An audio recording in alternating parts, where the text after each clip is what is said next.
Hello, I'm Michael Rick, and I want to introduce you quickly to a puzzle that basically demonstrates a mathematical fact that I think is kind of interesting and I discovered pretty recent. I guess you could say it was discovered a month ago, but it was sort of discovered earlier than that. Anyway, I finally got some materials from Amazon, and I can demo this puzzle.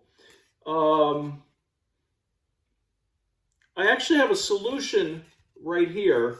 Reason being that the first time I tried to do this, I randomly chose some parameters, and it turned out that was a particularly hard case to solve, and I couldn't do it really in real time. All right, so I have all these great circles on the sphere, but I only need 3 great circles. So the first thing I'm going to do is select 3 great circles.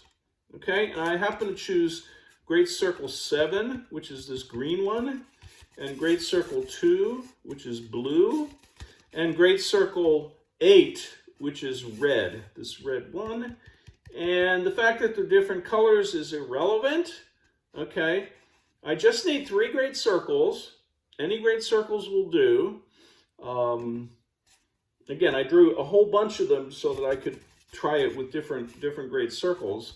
The other thing I need is a ring, a movable ring that I can put onto the sphere. And I got lucky, and this fits on nice and snugly. And on that ring, I've got some markings. So let's see. Over here is 7. This thing is shifted, I guess. Okay. Oh, no, it's there. All right. So here's a piece of masking tape. That's one of the markings on the ring. And it happens to be on great circle number 7. All right. Here's another, let's call this my second marking, and it happens to be on great circle number 2. And here's my third marking, and it happens to be on great circle number 8. It's coincidentally looks like it's on 5 as well, but that was not the goal. The goal is to get it onto 8.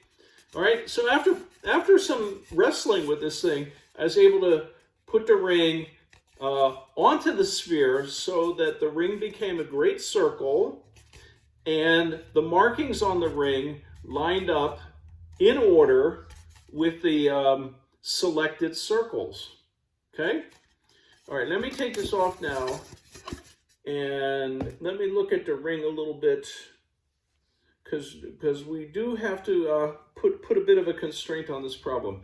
All right, I just have these 3 markings here, as you see, but in your mind, I want you to pretend that for each marking, the opposite or antipodal point on the ring also has a marking, okay? So for this marking, we're pretending there's another marking over here, and for this marking, we're pretending there's another marking over here. So that would give us a total of 6 markings around the ring. Okay, what's the restriction? What's the constraint on this problem?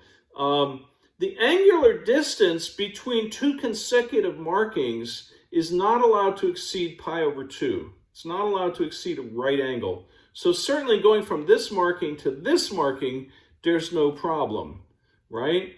Also from this marking to this marking, okay? And since we're moving around the ring, the next step would be to go from this marking to the imaginary marking, right? We're pretending there's a marking right up here. And then from that imaginary marking to another imaginary marking, and from that imaginary marking to another imaginary marking, and from that one back to this first marking, okay? And I've rigged this so that none of those steps, none of those arcs exceeds a right angle, okay? So I claim, the claim that's associated with the puzzle, and the challenge here is to take this ring, which is acceptable according to the restriction I just gave you, and then take any 3 great circles on the sphere So let's do this randomly now. I really am doing this randomly. This time let me take 6 for the first marking, and I'll take 8 for the second marking, and I'll take, am I trying to make this easy on myself? I don't think so, but maybe a little bit.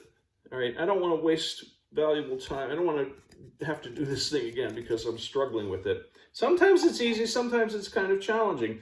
I'll make the last circle number 2. So my circles now are 6, 8, and 2.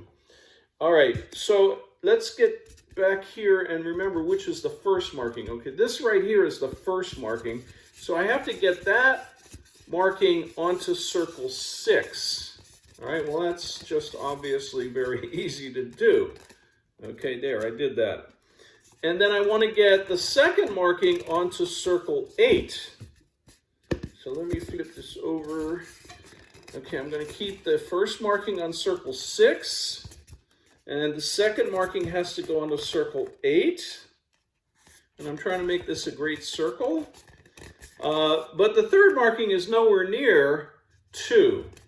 All right, but I can see circle 2 is right here. And I feel like if I slide this thing, let's see, I got to keep this one on 8 and this one on 6. But I'm going to be able to slide a little bit like this. All right. And with a little luck, yes, I'm having better luck than my first time out. This one seems to be substantially easier to solve than my first example. But I did it, see? Now, maybe not to perfection, but if I fiddled with it, I'd get it. Okay, the first marking is on circle number 6. The second marking is on... it's not so good, actually. Let me fiddle some more. Bring this over here.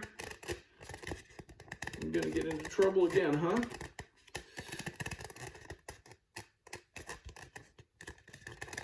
Yeah, this one is also a little bit trouble. It's not easy. Okay, I got it. But I'm going to have to hold it. All right, so the first marking is on 6. The second marking is on 8. And the third marking is on circle 2. All right? Anyway, trust me, I played with it enough that with patience, you can get it to fit very, very well and snugly and so forth. And I claim that it's mathematically provable that that puzzle can always be solved for any 3 great circles and any 3 markings on, or let's say 6 markings, with antipodal pairs. Any such markings on the ring, with the restriction that the angular distance between consecutive markings is not allowed to exceed pi/2.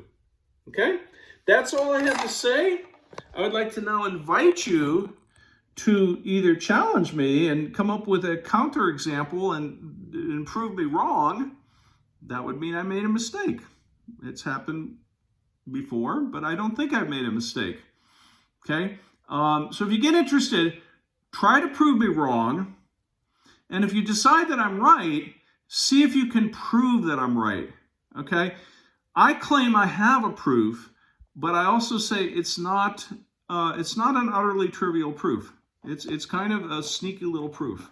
Okay, I'd be happy to share it at some point. Okay, thanks for watching.